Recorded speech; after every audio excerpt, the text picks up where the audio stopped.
Welcome back to Tianjin Golden Metropolitan Polo Club here for the Fortune Heights Snow Polo World Cup 2015. After first chukka between Argentina and Canada, it's a 3-1 now for Argentina.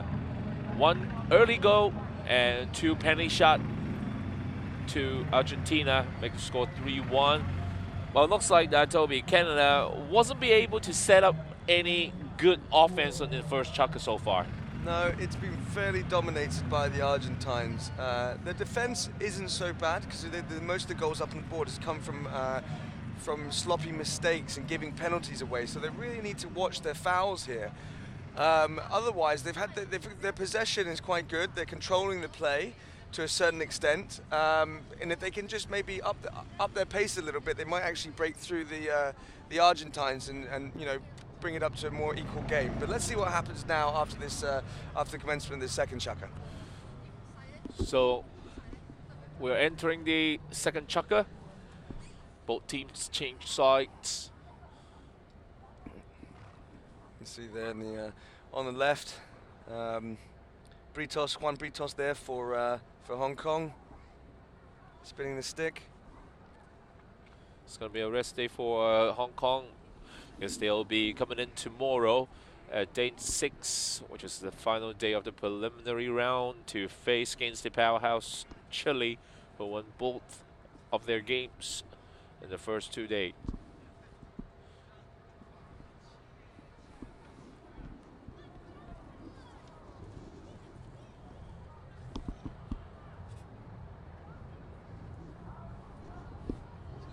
Some bit of a delay here.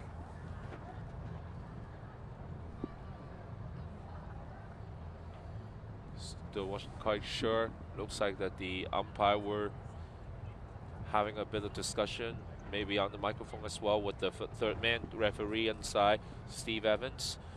Here we see the umpire of the game, Fergus Gould and Ben Turner.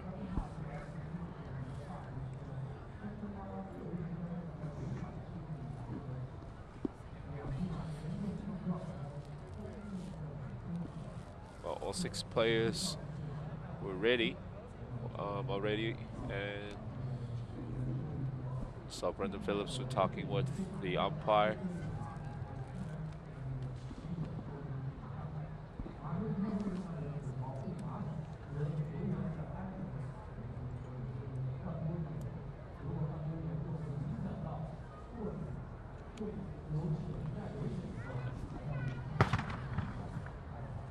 So Pete Abishnardin, the tournament director, making his way onto the field at the moment.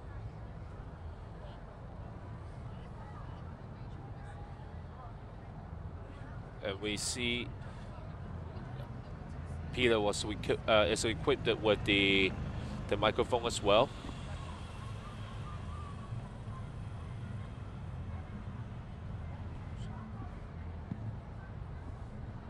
Oh, we will see out that on the side of the field. So I think what happened here is we've got a bit of a sinkhole. So they're going to have to fill that in before play can commence. It's a bit dangerous for the horses. So there'll be a sand base that they'll put in there and pack it with snow.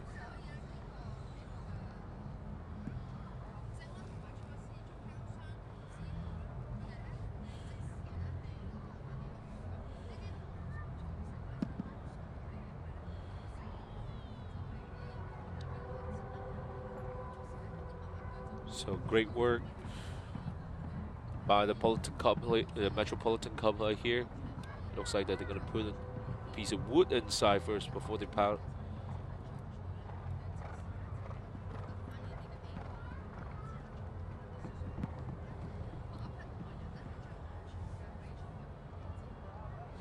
And they put woods in it, so to make sure that the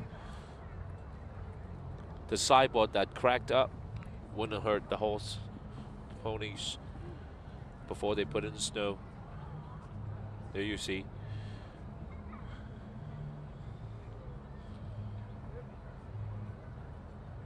Pack that down nice and tight now.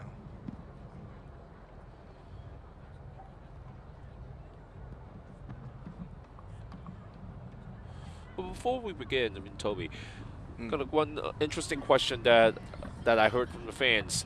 When we had so many spectators outside, even with you guys playing on the polo field, especially in the snow polo, would that hurt a lot if they were hit by the balls and even like the players?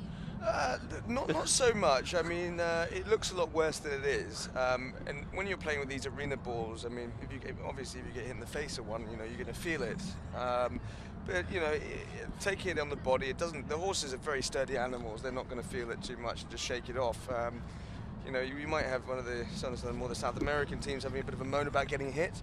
But no, it's nothing to really be too concerned about. The outdoor balls do hurt a bit more. They can, you know, when it hits a player, I've had my ribs broken twice now with being hit by a ball. So yeah, they sting a little bit. So you try to avoid that as best as you can. But no, there's no real concerning. I think everybody's been very safe. The horses know what they're doing. This is their 4th or 5th year coming into this, so they're all old hands at this. And some of the players are very experienced on the snow out here, like Brandon Phillips and Abbiati, and to name just a few. It's great to have more kids here joining us at the Metropolitan Club. And we're about to resume the game. 7 start with our second chukka here. 6 minutes chukka. Instead of the standard 7 minutes for the outdoor. And we'll have 3 chukkas in the preliminary rounds and 4 chukkas going into the quarterfinals, after the quarterfinals. And there we go. The ball's in the play. Canada, good Canada, chance. great goal there for Canada, straight out of the lineup. So that's taken it to 3-2. So only 1 goal difference now. They'll be very pleased with that. That's sort of even keel now on the. So straight in, comes off the stick of Rob Stenzel. Rob Stenzel gets onto it. Abbiati hooked out. Stenzel brings it back to himself and just taps it forward. Very, very skillful, quick play there from Stenzel. Big run here. Stenzel with a near side back, turning it in favour for Canada. Crotto there to collect it and turn on the ball. Plays the open backhand, puts it in front of Echavez, who's got Stenzel in pursuit. Echavez only just pushes it forward. Stenzel will capitalise on that and turn the ball. Stenzel still here, hooked out there, pushed over by Greguli. Greguli loses his mallet. Best he can hope for now is to take Abbiati out of the game, but he's got no stick, which is exactly what he's doing. So they don't stop play for tack or player equipment.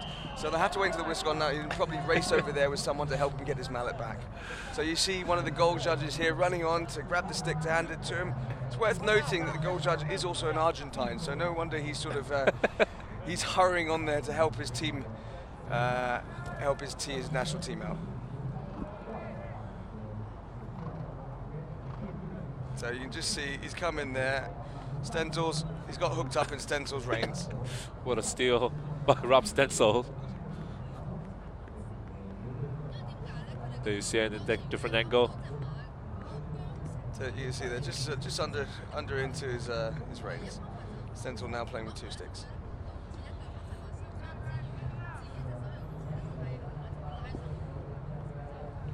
Well, usually during these kind of, well, little accident here, the only thing that we worry not only just to lose the mallet, but to maybe hurting his arms, because it's quite tightly wrapped around the arms with the mallet there.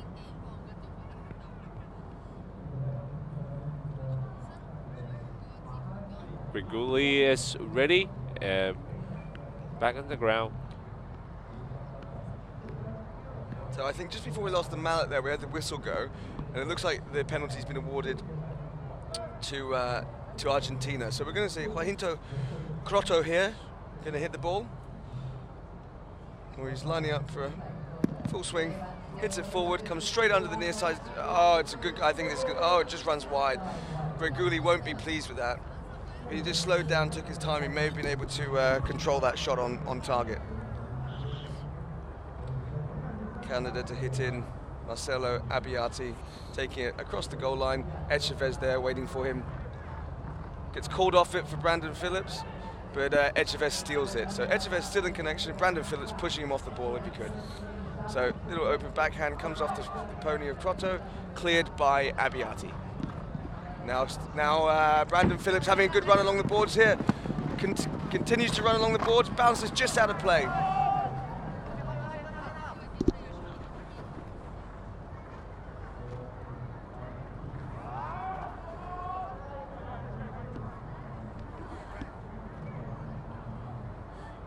So it's very close to the back line.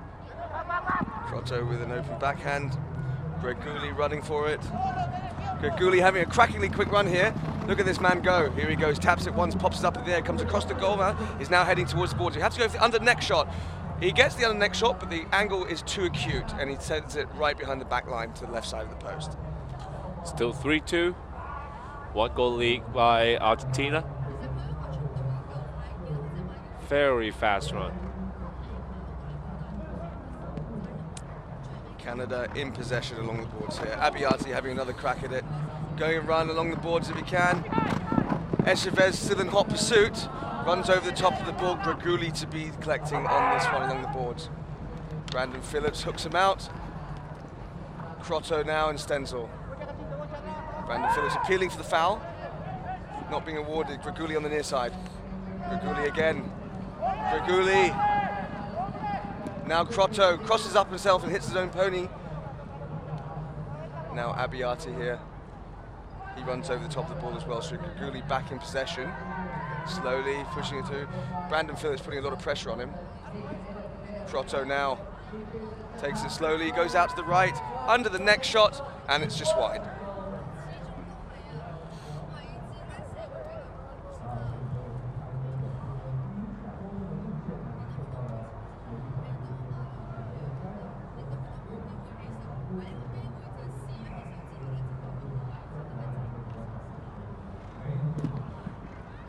Great shot upfield there by Abbiati, but he sends it straight out, which is somewhat convenient because they're going to get a throw in now, and there wasn't any of the Canadian players upfield to pick up on that pass, just 2 Argentine players.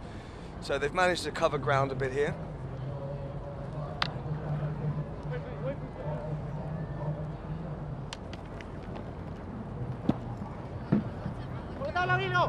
Echevez with the backhand, straight into Greguli. No, goes out wide. Abbiati now turns the ball, opens the mallet head up, and now Jacinto. What a cracking near side back that was to put in the danger zone for Argentina. Brandon Phillips clearing nicely. 2 players from Canada approaching the ball. Now Rob Stenzel pushes it. Echevez calling for the foul, doesn't get awarded it.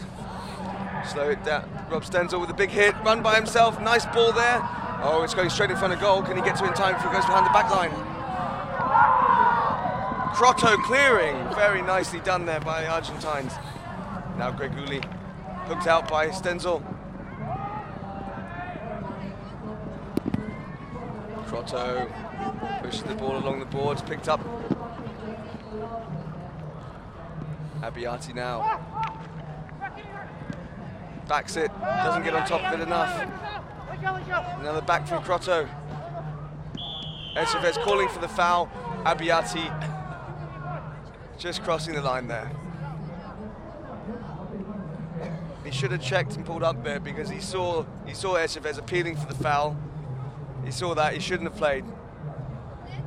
This is what we're talking about, these sloppy errors that could have been avoided. A very good defense so far by both teams in this chukka. 40 seconds left. So this has been a scoreless chukka so far.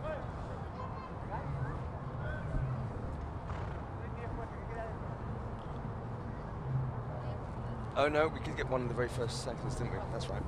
The Canadians now only down by 1 goal. Okay, so Crotto to take. Swings, gets a hold of it, comes right under the near side steer of Brandon Phillips. Oh. And it just run wide.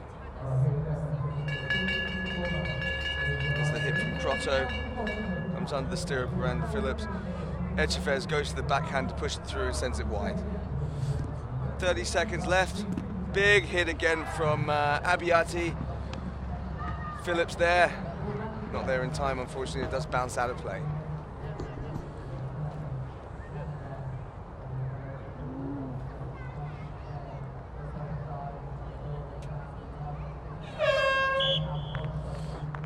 So time's over for the second chukka. So after 2 chukkas, 3-2 in favor of Argentina now, leading by 1 goal.